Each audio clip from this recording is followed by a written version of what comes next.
Hi, everyone. Thanks for joining me on drsue.ca. That's drsue.ca.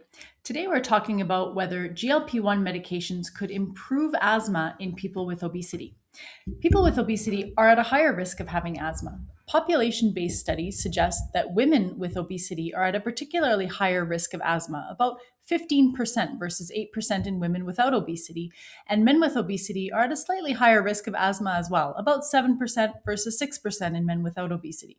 The risk of asthma is higher with higher weight in adults. In fact, for every increase in BMI of 5, the risk of asthma increases by 32%.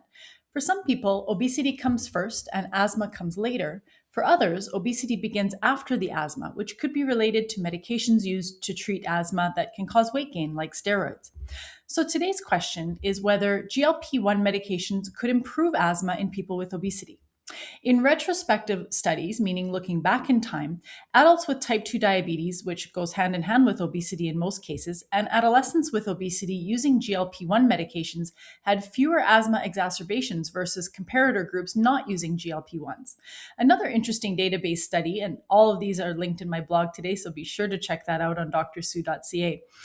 The interesting database study found that in people with type 2 diabetes, metformin was associated with a 30% reduced risk of asthma attacks. Adding on a GLP 1 reduced the risk by an additional 40%. And neither baseline weight nor blood sugar control were associated with asthma improvements. In a real world database analysis of people with asthma and obesity, people prescribed GLP 1s had a higher BMI and more uncontrolled asthma at baseline, lost more weight, and had improved asthma control versus matched controls. The protective association between GLP 1s and asthma exacerbation likely reflects mechanisms other than weight loss or improved glucose control. Animal studies have found reduction in inflammatory hormones and markers in the lungs with GLP 1 treatment, suggesting that a direct effect on airway inflammation may be at play. Weight loss may also be a potential mechanism of benefit. So the bottom line is that observational data suggests that GLP-1 medications may improve asthma in people with obesity and or type 2 diabetes. How much of this benefit is related to weight loss versus anti-inflammatory effects in the lungs isn't yet clear.